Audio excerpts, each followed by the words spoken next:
St. Louis, the gateway to the West, is now the gateway to the best. Swing and get up, baby! Get up! Get up! Get up! Get up! Home The game is over. The series is over. The wait is over. What's happening, nerds? This is John, Nerding Out with Cards. And recently, Shane over at Shoebox Legends did a video, 26 cards that were under $26, because why? It's the year 2026. And that was the genesis of his idea. And then, why am I doing this video?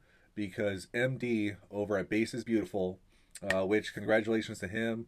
He just reached his 200 subscriber milestone. But he had shared Shane's video, and then did his own, and then kind of called me out, amongst others, basically kind of asking us to do our own, because he's super into the premise of Shane's video and everything. So I'm going to show 26 cards that were all under $26.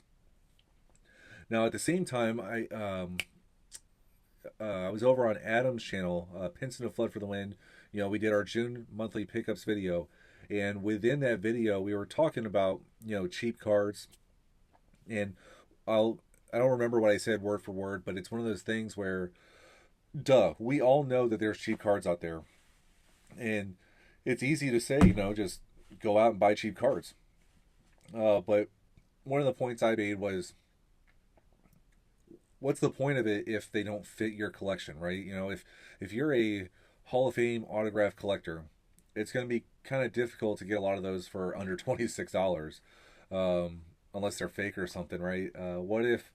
What if you know you're heavy into like the low pop pre-war? It's going to be quite difficult to get those for under $26. I mean, that Bill Sherdell card I bought was not under $26. And that's nothing compared to some of the great players of all time, right? You know, what if you're a set collector of, like, let's say Cracker Jacks or something, or the 52 Tops? I mean, you get my point, right? So it's buying these cheap cards only makes sense, in my mind, if they fit what you collect.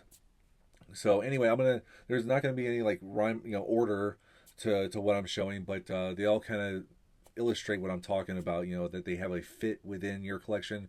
Well, all these cards have a fit within my collection for various reasons. So I'm just going to go ahead and get started. But, you know, and I'm not going to get super in depth, but, you know, you look at these two cards, and this is a Scoops card from, I believe, the 50s or so. And this is a Hassan Cigarettes card from the early 1900s. But why am I showing these cards? Well, they were under $26, but this is, you know, Cape May Lighthouse, and that's where the Coast Guard boot camp is. I've been stationed there twice. My daughters were born there. And then here's the, you know, for the opening of the Panama Canal, that's what this is celebrating. And I've been through the Panama Canal, so that's why I picked these up. And the fit is that they are cards that I collected because of my personal and professional careers, you know what I mean? So that's why I targeted these, and it was sweet because, well, they were cheap. One of the things you'll notice is there's not a single slab that I'm going to be showing tonight. So one of the things, you know, is I am a player collector, and so like these, shout out to Matt over at Straight Race Cards, but you know, you look at these 1975 highlights cards, you know, one for Lou Brock setting the single season steals record, and Bob Gibson with his 3,000th strikeout, only the second player to ever do it. And when you kind of think about it, this is the first card made for a player achieving his 3,000th strikeout in real time. So these are really cool cards. Again, no slabs, and I didn't, you know, comb through the eBay looking for the right copy, tremendous condition or anything like that. And you know, those 2 points of ungraded and the conditions in which I'm not particularly got a hard on for is what helps keeps a lot of these cards at a lower cost, and you'll see more of that moving forward. You know, I've started a Ted Simmons collection, you know, food issues and everything, and this is the first one that I received for that, 1976 MSA disc, and this happens to be the Crane potato chips variant. Again, under 26 bucks. I don't remember what the exact cost of all these were, but I mean, you can imagine, like, this was pretty cheap. You know, I started my Isaac Bruce relic collection, and so here's one of those I got for under 26 bucks. And this one's really sweet because it's the wide receiver core. For the most part, it doesn't have Ricky Prohl or anything on it, or Tony Horn, but you know, from the Greatest Show on Turf, that 1999 year specifically. Amazing card. Keep going with player collections. You know, this one I remember because I got it at a card show, but I got this for 20 bucks. You know, this Red Shandy's Red Man. And what helped, you know, get this for at a lower cost? The tab is cut off. You know, so I collect Red Shandy's. He has, I believe, 3 different Redman cards. And I wanted one because, well, you can see the imagery on here. And all of them are pretty much the same. But I wanted the tab cut off because that is how it was meant to be. The tab cut off and sent in for, you know, whatever that was. But at the same time, the positive side effect was I got it cheaper.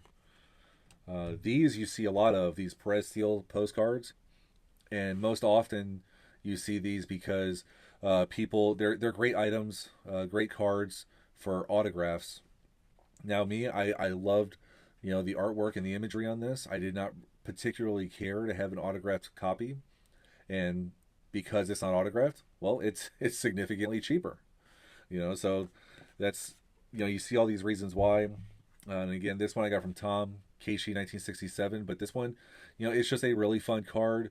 Speaks to the Red Shandy story, and that's why I wanted that in my collection.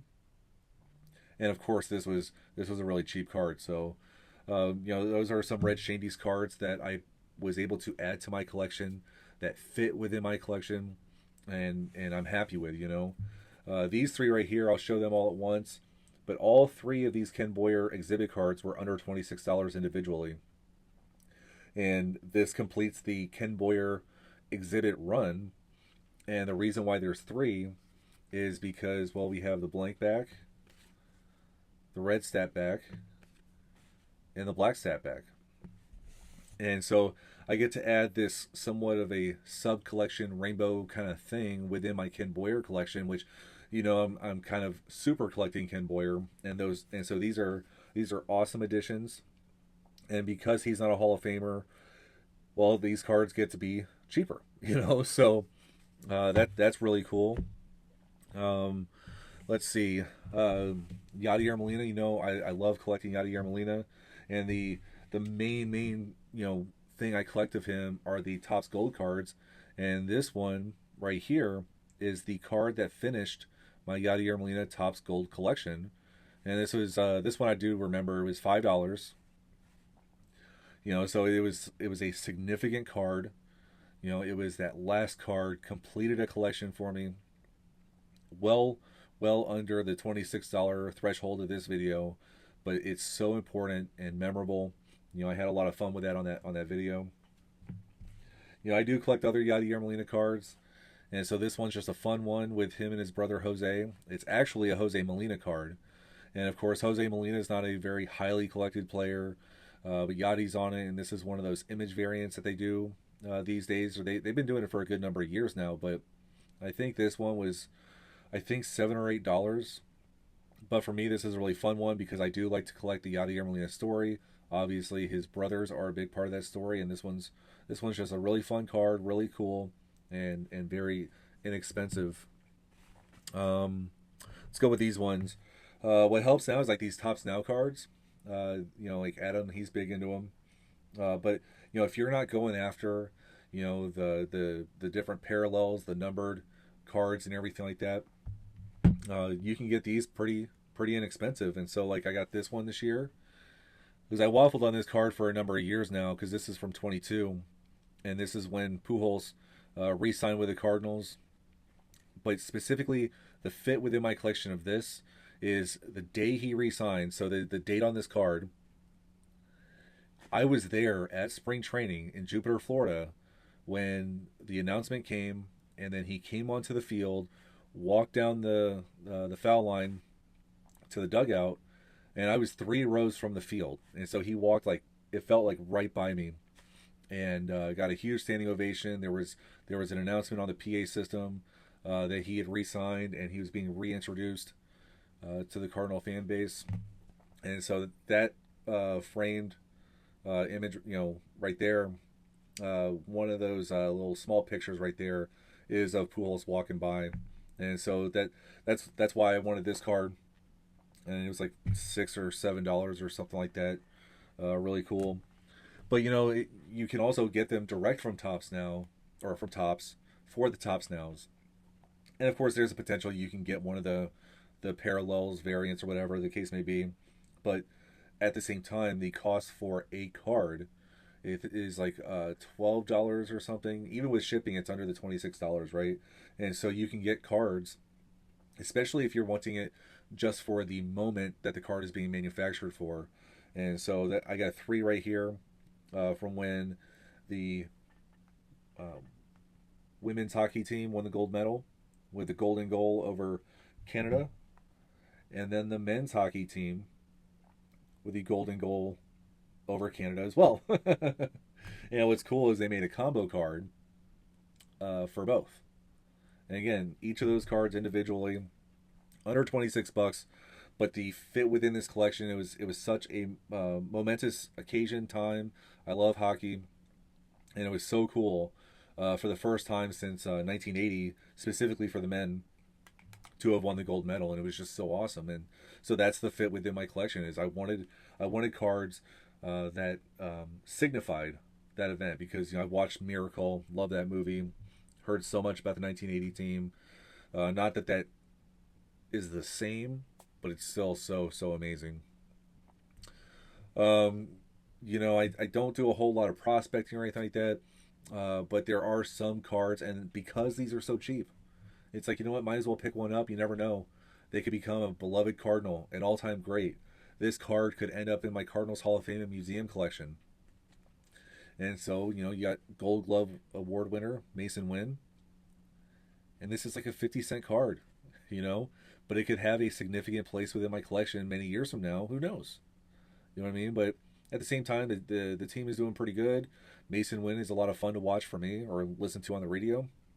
And so, pick this card up. Super cheap. One of the things I do is, I have several of the last playing days cards for some all-time great Cardinals. And that's where this comes in. The 2023 Adam Wainwright. Again, it's like a 50-cent card at the LCS.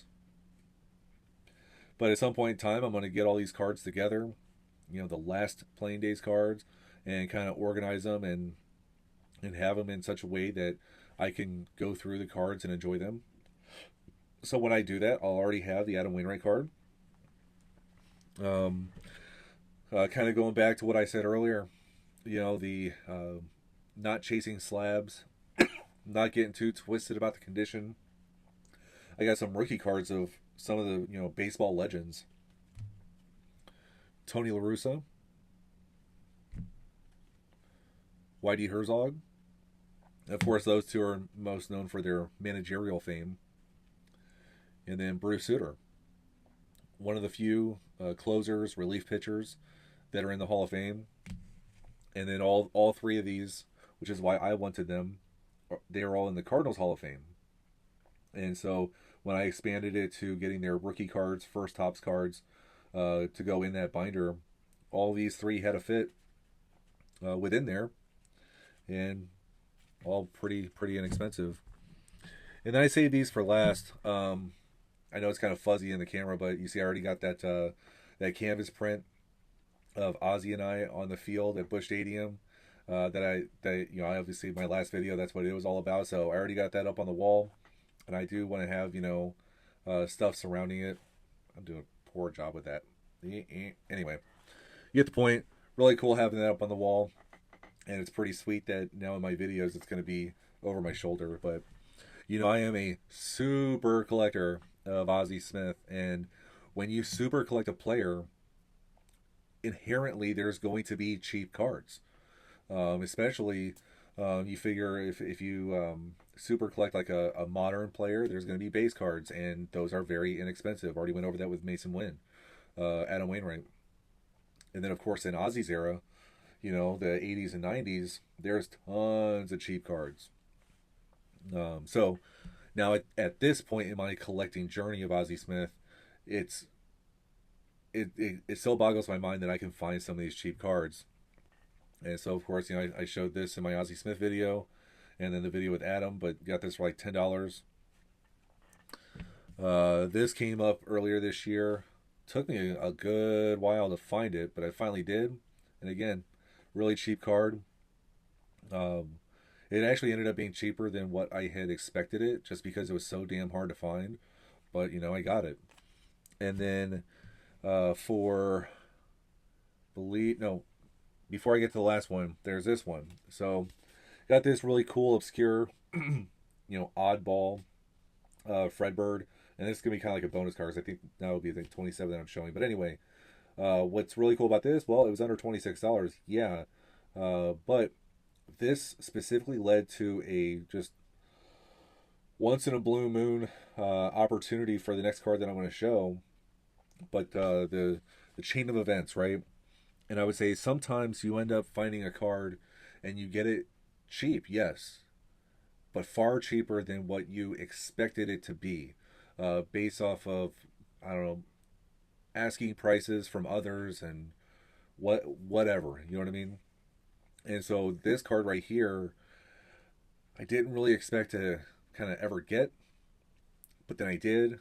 And the fact is, I got it for so much cheaper than what I had anticipated. And that's this, the 1986 Ozzy Smith Schnucks Milk. And it's just mind-boggling that I have this. And it it oddly enough fits within the theme of this video. So sometimes you just get lucky and you end up, you know, getting a card for cheap and that kind of stuff. So anyway, I don't want to drag this on too terribly long, but you know, so go check out Shane if you haven't already, and then definitively go check out MD over at Base is Beautiful. You know, I was watching his channel, learned of his channel before I started making videos, and then he took like a long hiatus, and then he has come back killing it. I mean, his videos, I mean, they slap. You know what I mean? So definitely go check him out. You know, it's kind of cool that, you know, he, you know, kind of brought out that challenge, like, hey man, it'd be kind of cool to see what y'all do. And this was a lot of fun, nerding out with some cheap cards. And like I said, you know, everybody knows this stuff. Everybody knows that they're cheap cards, but do they fit? You know, and if you can find a way to have cheap cards fit within your collection, it's an opportunity to have a lot of fun, a lot of representation, and really enrich, you know, collection scopes anyway, right? So anyway, grab a few here, some larger ones, but anyway, I'll just grab a few. This is how I'm nerding out, and thanks for nerding out with me.